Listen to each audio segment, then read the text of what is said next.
Yeah, baby.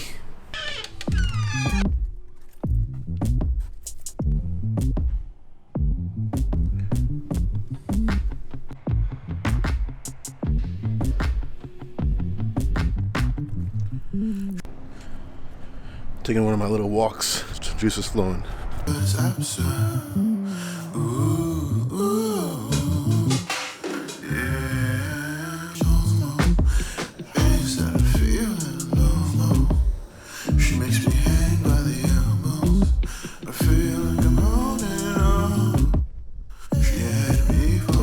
Trying out this SUPERCOLLIDER.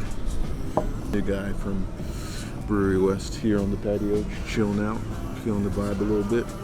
But yeah, let's check it out, man. Wow, really nice and floral. Yeah, brother. Yeah, that's really nice. My favorite so far from Brouwerij West. Really nice and fruity and vibey. Some nice exotic fruit notes, but not overwhelming. There's a nice roundness, nice balanced quality to it. Yeah, I dig it. It's a nice little mid-afternoon treat.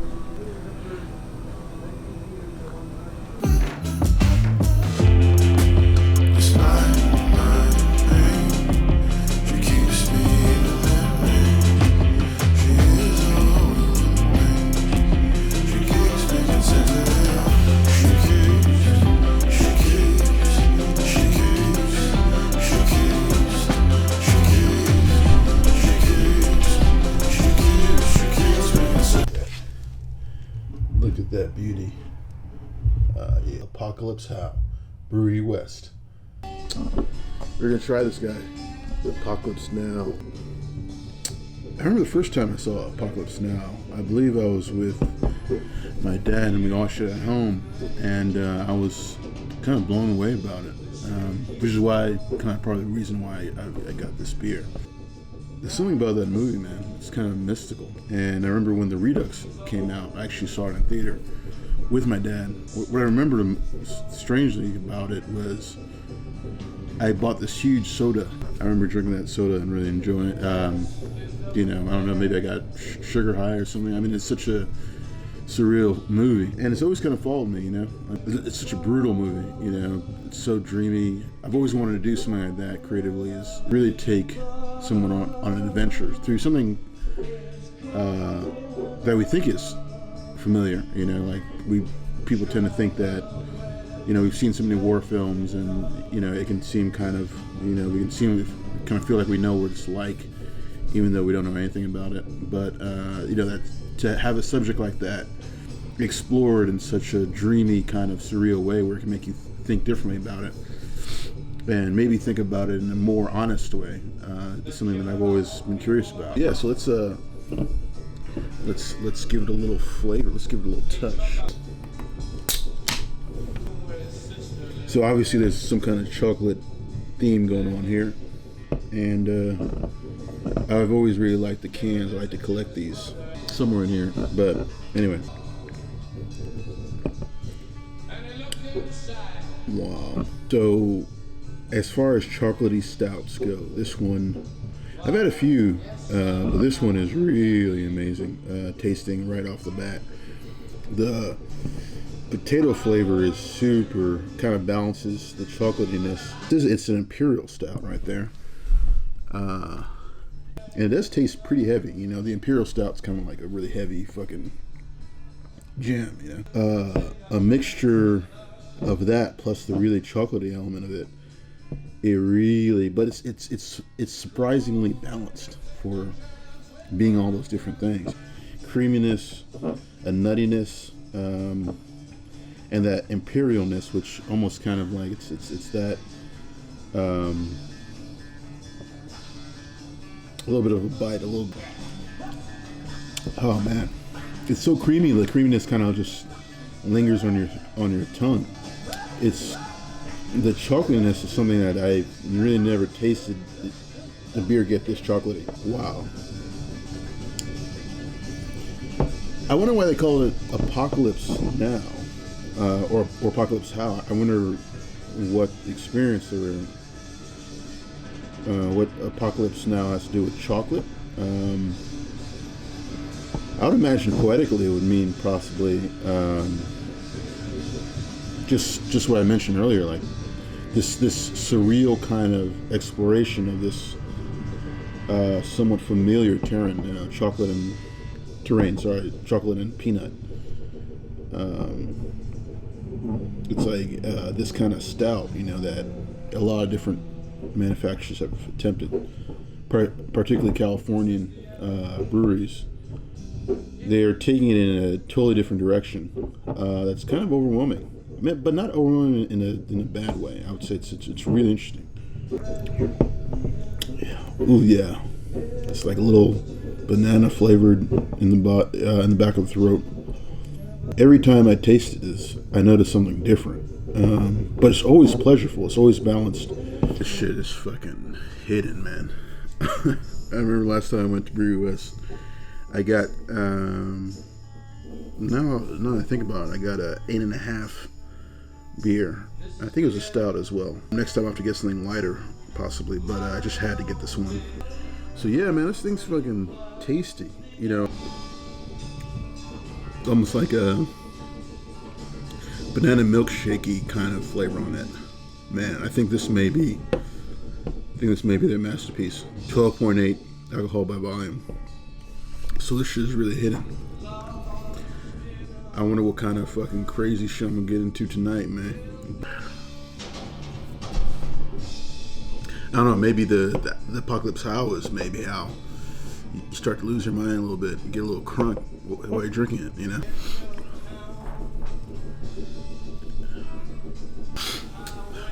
So what I was thinking actually was maybe trying to finish this guy up and then recording some music, kind of seeing what comes up. I like to keep things pretty creative, if I'm kind of feeling stagnant on one song or a couple songs, at least once a week try to do some new stuff. I got this new song I'm working on this week that's super fun. I'm just having fun with it, really. I'm gonna have fun with all the songs, but I think this one especially is more kind of spontaneous, more kind of more of a fun song. But I think also something I'm gonna take very seriously and put some good time in. My process for making music, man, is just really it all feels very much kind of based on the first draft. I don't really do too many arrangement edits. And the melody I usually come up with, pretty much stick to that first moment. Because I think when you're first writing, that's I think when you're closest to the idea. If we think of an idea as coming from up there, you're closest to it right when it hits. Sometimes I've tried to add to a song, to try to add to it as far as the structure or the emotional to it, and ended up right back at the beginning. After many, taking even years on the track, coming back to the very beginning and being like, it was right when I started it, the way I had it, the feeling was right there. And so getting as close to that as possible, I think, is something to aspire to. There's not really much to the creative process. I mean, there's a lot of different elements to it, but when you get down to it, it's just an accepting of transmission from God or whatever you believe in. You're like a lightning rod, and it kind of hits you, and then you kind of receive it, and then you interpret it, and you do your best to maintain that original energy on it. I feel very uncomfortable with editing something too much beyond what the original feeling was. And every artist is a little different, but I believe in being spontaneous, flowing with what's going on, and not sitting there too long.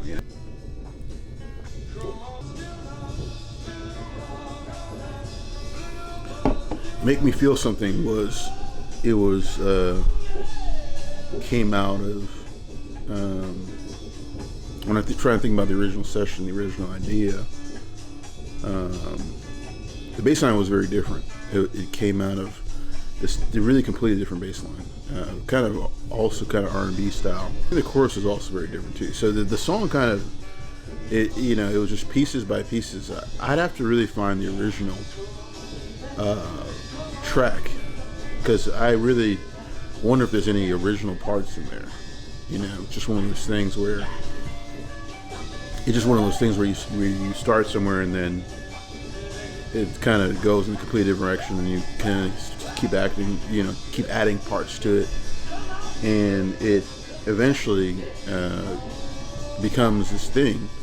It all comes together, and maybe there's a hint of the original.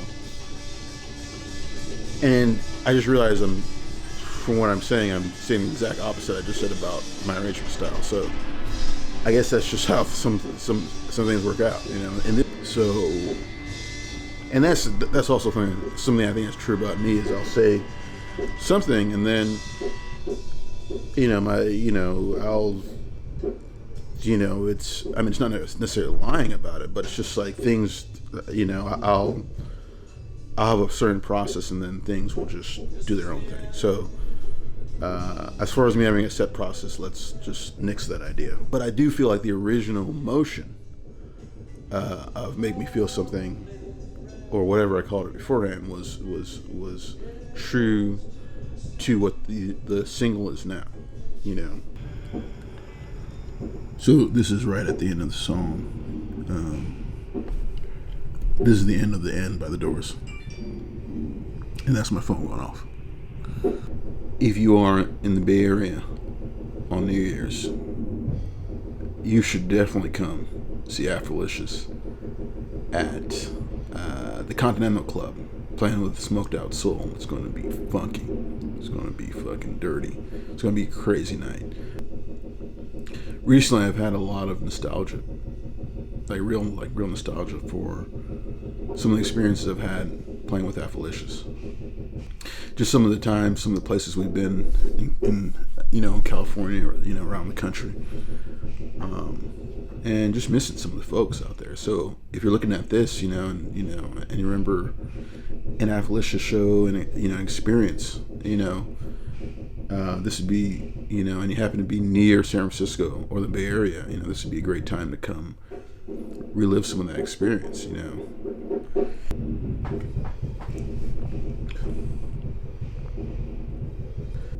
I remember during the pandemic, I was in the thick of it. I always thought to myself, man, when the Afrolicious party comes back, it's going to hit so much harder than it probably did even pre-pandemic, because of what we're all been going through. And I think that was certainly the case when we started playing shows again. The energy was really, you could feel it in people. There was really this sense that people were wanting to let go, to get free. People were really hungry for some level of being released from the cages that we've been in. We've been in, kind of trapped in these worlds, in our own heads. And I can still see people, people are still kind of trapped into their own little fucking zones, and that's where that kind of circle, the crazy behavior that's going on. People are acting fucking crazy,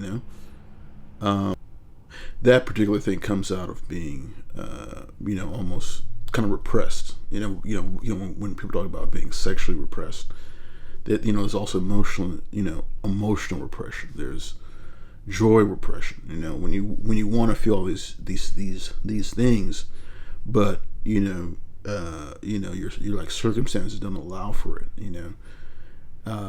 If you're trapped at home during a pandemic, how do you really open up? There's there's also people repression. When you're not able to really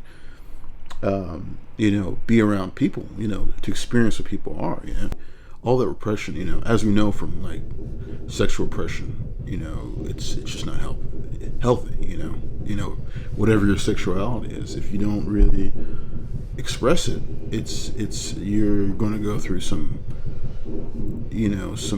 some tough times. So that unhealthiness is something that we're kind of confronting right now.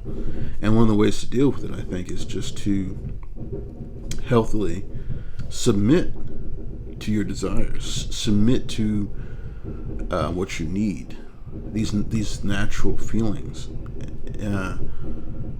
So if you're in the Bay Area, come get funky with us, man. Come get it in, you know what I mean? Yeah, baby. So a lot of new music coming out from the Ghostmind universe in the next few months. It's going to be really, I think it's going to be super interesting. A lot of new art. Hopefully some video. I was just talking to a homie about doing some CG, kind of like the video for Already Know. I need to do a new mix of Already Know. That's something that I know I need to do, and I will do that. So for all my Already Know fans, just wait for it. I also want to retouch definitely pieces of Trill for sure. But yeah, there's going to be so much new music, so much new stuff coming out, and dark blonde like brown is going to manifest. It's coming. It's developing. The different pieces are coming together.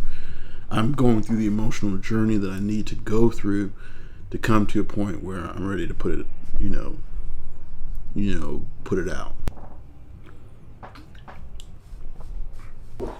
So it's the last few sips of Apocalypse How, and I've been drinking this whole thing. It's 12.8.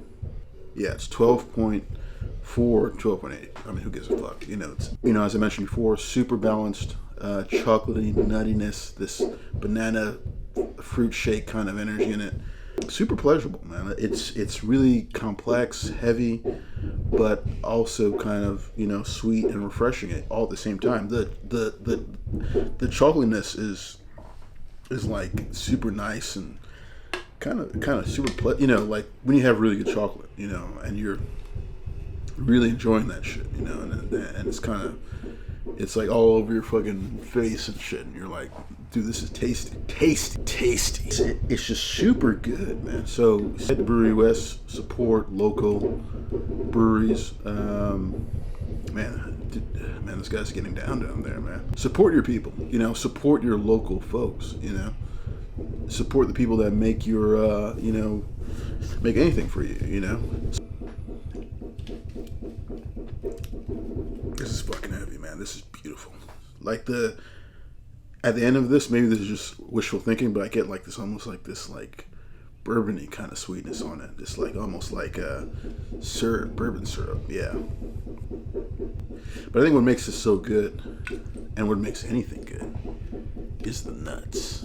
DM me with any responses, anything you think is interesting about this video, anything you want to comment on, and we'll have a conversation about it.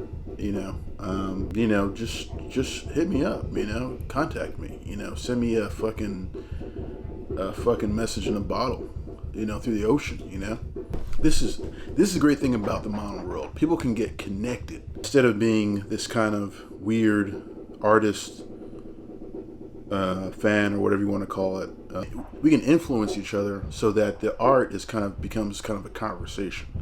Even as we look at dark blonde, light brown, like that's something that's developing spontaneously as I release every single. Like this is something that I kind of respond when people are saying. Not really, honestly. Sorry. Like the actual process of making the music is something very personal that I think it's very sacred. So honestly, I don't really. I'm not very influenceable by public opinion. I don't really give a fuck about it. If people like the music, cool. If they don't like it, it doesn't influence me, because when I'm making the music, I'm kind of flowing on a different level. I want you to be entertained. I want you to explore, but also it's part of a story. So when you pick up a book's not going to entertain you right out of the jump. It's going to take you somewhere. It's going to flow with you. And what makes people great and what makes us amazing is that people are willing to go along with you. If your storytelling is strong enough, they will go along with you on your journey. I honestly think we all want to be taken away, swept away on a story, just like anyone, you know, just like women want to be swept off their feet. You know, I think everyone wants to be swept into, you know, like a dreamscape.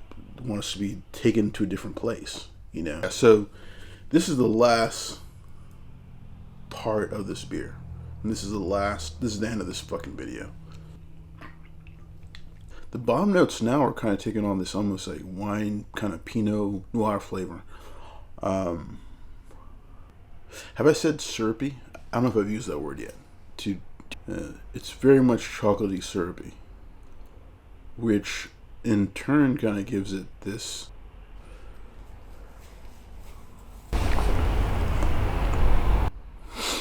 It's almost like,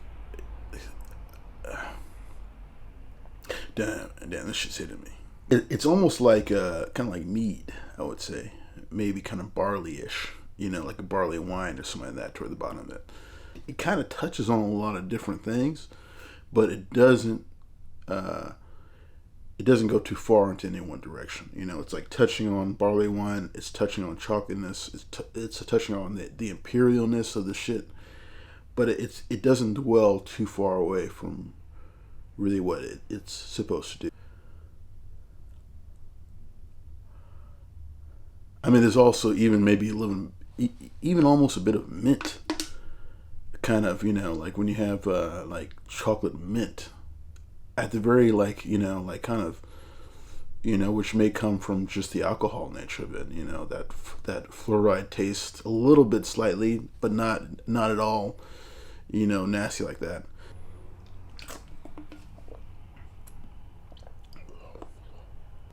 Yeah, man, this is a fucking masterpiece. There it is. It's like that mintiness, kind of like composition, like having very sophisticated chocolate.